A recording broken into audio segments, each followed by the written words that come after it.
Vous êtes sur Reflet d'Afrique Télévision et vous faites bien de nous suivre. Bienvenue au point de l'économie de ce jour. Ouvrons cette dernière sortie de la semaine par l'information et on trait au prix des œufs de poule. Que ce soit dans un mini, super ou hypermarché ou un point de vente, les prix des œufs sont les mêmes. 2600 ou 3000 francs CFA en fonction de l'espace marchand, c'est le prix qu'il faut débourser pour pouvoir entrer en possession d'une alvéole d'œufs dans la ville de Douala au Cameroun. Pour celui qui n'a pas la possibilité de se procurer l'alvéole, il peut s'en procurer en détail chez les boutiquiers du quartier en déboursant la somme de 100 francs CFA pour un œuf ou 3 œufs à 250 francs CFA. Avec une possibilité de prendre la moitié d'une alvéole qui revient à 1300 ou 1500 francs CFA. Malgré la bonne volonté de certains commerçants qui détaillent cette denrée pour pouvoir permettre à certains usagers de consommer ce produit enrichi en vitamines A, D, E et les acides gras essentiels en oméga 3, de nombreux ménages ont dû bannir de leur alimentation ce produit riche en vitamines et en protéines. Parlons d'exportation pour dire que le gouvernement indien a officialisé la reprise des exportations de riz blanc non basmati en fixant un prix plancher de 490 $ la tonne. Ce changement fait suite à une réduction des droits d'exportation sur le riz étuvé qui passe de 20 à 10% ainsi qu'à la suppression du prix plancher de 950 $ par tonne pour le riz basmati en vigueur depuis l'année 2023. Ces ajustements interviennent plus d'un an après l'interdiction des exportations de riz blanc non basmati et de brisure. L'Inde, qui représente plus de 40% des exportations mondiales de riz, avait initialement interdit ses exportations en juillet 2023 pour garantir un approvisionnement adéquat aux consommateurs locaux et contenir la hausse des prix. Cependant, le 18 octobre 2023, elle a accordé un quota d'importation à 7 pays, dont le Cameroun, pour un total de plus d'1 million de tonnes, dont 190 000 tonnes réservées au Cameroun.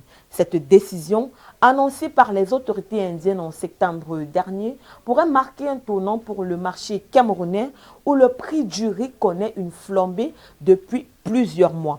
Le gouvernement camerounais espère que ces nouvelles importations contribueront à une baisse significative des prix et à un rééquilibrage du marché intérieur. Le Conseil des ministres ivoirien a adopté le 30 septembre dernier un projet de loi de finances portant budget de l'année pour l'exercice 2025 fixé à 15 339,2 milliards de francs CFA. Les dépenses prévues comptent 13 720,7 milliards de francs CFA en 2024, soit une hausse de 11,8%.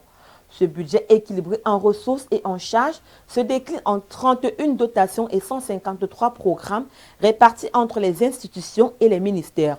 En 2025, la politique budgétaire ivoirienne vise à maintenir et à renforcer la dynamique de l'économie nationale avec un taux de croissance projeté à 6,3% et une inflation contenue à 3,7%.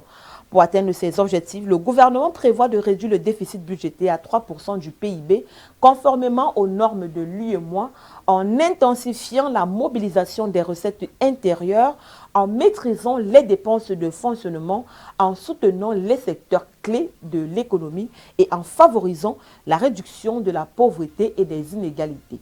Selon le ministre de la Communication, par ailleurs porte-parole du gouvernement, l'élaboration de ce projet intervient dans un contexte international marqué par une certaine stabilité, malgré les tensions géopolitiques persistantes et l'aggravation des effets du changement climatique. En Zambie, le programme Farm to Market Compact a approuvé il y a quelques jours par la société américaine Millennium Challenge Corporation. Doté d'un budget de 458 millions de dollars, financé par l'entreprise américaine Millennium Challenge Corporation, en abrégé MCC, avec une contribution de 33,75 millions de dollars du gouvernement zambien, ce programme vise à favoriser une croissance économique inclusive dans les secteurs de l'agriculture et de la transformation agroalimentaire. Dans le détail, le programme a pour objectif de favoriser la réduction des coûts de transport des marchandises vers les marchés, améliorer l'accès aux équipements pour les petits et moyens agriculteurs et transformateurs.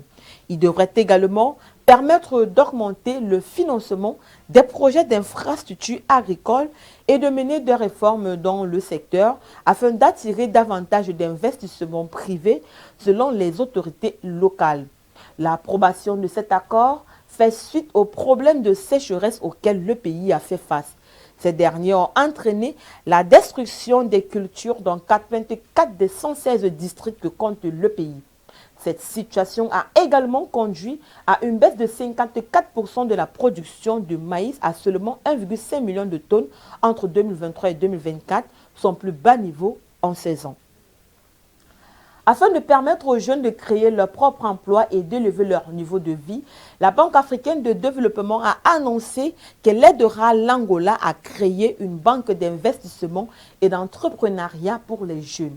Cette déclaration a été faite le 20 septembre dernier par le président de la BAD, Akewi Adesima, à la suite d'une audience accordée par le président angolais, João Lorenzo. Lors de cet entretien, le président de la BAD a donné les garanties au chef de l'État angolais qu'elle continuera à soutenir des projets dans le domaine de l'agriculture, des énergies, de la pêche et de l'industrie et tous les domaines qui visent le développement du pays. Selon Akewi Adesina, dans le secteur agricole, la BAD s'engage à soutenir le gouvernement angolais dans la production de céréales, notamment le maïs, le blé, le riz, et à renforcer son soutien dans le corridor de Lobito avec un investissement de 500 millions de dollars. C'est ici que nous refermons cette édition du Point de l'économie. Merci d'avoir été des nôtres. Les programmes se poursuivent sur nos différents supports numériques. À très bientôt.